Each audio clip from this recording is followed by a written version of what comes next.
मैं रोज की तरह गेम खेल रहा था, लेकिन अचानक मेरे फोन पे एक कॉल आया। ये एक IVRS कॉल था, जिसका फुल फॉर्म होता है interactive voice response system call, जिसमें कॉल उठाने पर पहले से ही रिकॉर्ड किया गया एक वॉइस मैसेज बजता है। उस वॉइस मैसेज में एक आवाज सुनाई दी, और जैसे ही मैंने एक दबाया, उसके बाद ये फोन एक ऐसे व्यक्ति के पास डाइवर्ट हो गया जो अपना परिचय में कुछ इस प्रकार कहता है। वो लखनऊ के कस्टम्स डिपार्टमेंट से बात कर रहा है और उसने भी मुझे यही बताया कि मेरा एक पार्सल कस्टम विभाग के अधिकारियों ने जब्त किया है। अब आगे वो व्यक्ति कहता है कि आपका एक पार्सल मिला है, जिसमें कई फर्जी पासपोर्ट, MDMA यानी ड्रग्स मिले हैं, और एक लैपटॉप भी मिला है। इसमें 34 अलग-अलग लोगों का पासपोर्ट है और MDMA है। इससे पहले कि मैं इसको स्कैम बोलता, वो व्यक्ति कहता है पार्सल नंबर AWB 87344678। फिर हमें यकीन हो जाता है कि कहीं न कहीं ये सच बोल रहा है, और बस हम जैसे लोग इसके झांसे में आ जाते हैं और हमें यकीन हो जाता है कि ये एक्चुअल में हो रहा है, और हम बस एक्सप्लेन करते रहते हैं। नहीं जी, मैंने नहीं भेजा और मुझे पता भी नहीं इस पार्सल के बारे में कि मेरे नाम पर किसने भेज दिया। और अब आप डर चुके हो, और ये बात उस स्कैमर को बहुत अच्छे से पता है। और आपने इस तरीके से किसी लड़की के साथ जो है सेक्सुअल एब्यूजमेंट किया? नहीं, मैंने तो कोई नहीं किया, नहीं किया। आपके फोटोज हैं। अब आपके साथ इतना कुछ हो चुका है, और उस समय आपके मन में बस इससे बचने का ख्याल आता कि इससे बचे कैसे। तो ये जो मैंने स्टोरी सुनाई, ये एक्चुअल में हो चुका है। आज तक के सीनियर जर्नलिस्ट और ब्लैक एंड व्हाइट शो के एंकर सुधीर चौधरी के साथ ऐसा हो चुका है। हालांकि सुधीर चौधरी इस स्कैम से बच गए थे, लेकिन आप इन स्कैम में न फंसे, इसके लिए मैंने कई पॉडकास्ट, न्यूज और स्कैम्स को डिटेल में एनालिसिस किया। और केवल पार्सल स्कैम नहीं है, कई और ऐसे स्कैम हैं जिनके बारे में आपने कभी सुना तक नहीं होगा। तो आपका ऑनलाइन का किसी के लड़की के संग आपने सेक्स किया है क्या? सर जी मुझे बचा लो सर जी, मैं मर जाऊंगा।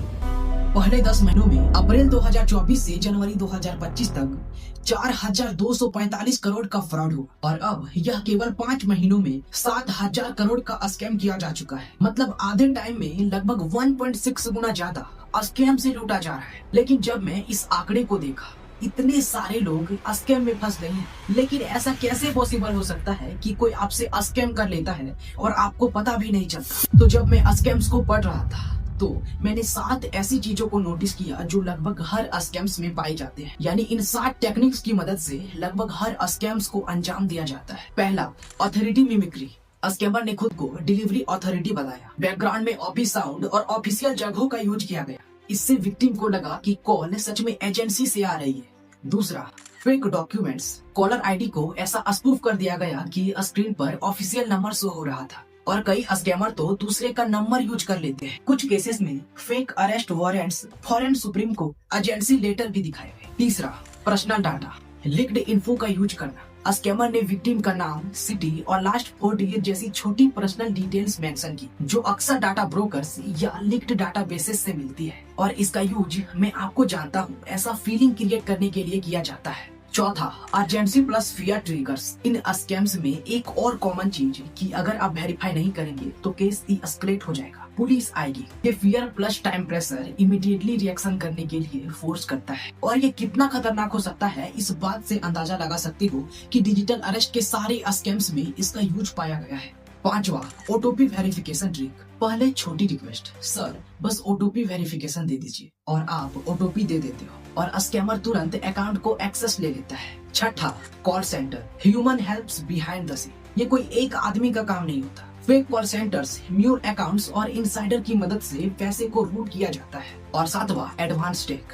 कुछ केसेस में वॉइस और वीडियो क्लोन भी किया जाता है, और जब आप अपनी फैमिली की आवाज सुनते हो तो आपको यकीन हो जाता है और आप स्कैम्स की जाल में फंस जाते हो। तो अब सवाल आता है कि इससे बचे कैसे। तो इससे बचने के लिए पहले समझना होगा कि इसको पहचाने कैसे। इसको पहचानने का सबसे आसान तरीका, यदि स्कैमर स्कैम करने के लिए वेबसाइट का सहारा ले रहा है तो उसके स्पेलिंग और अल्फाबेट्स को ध्यान से पढ़ो।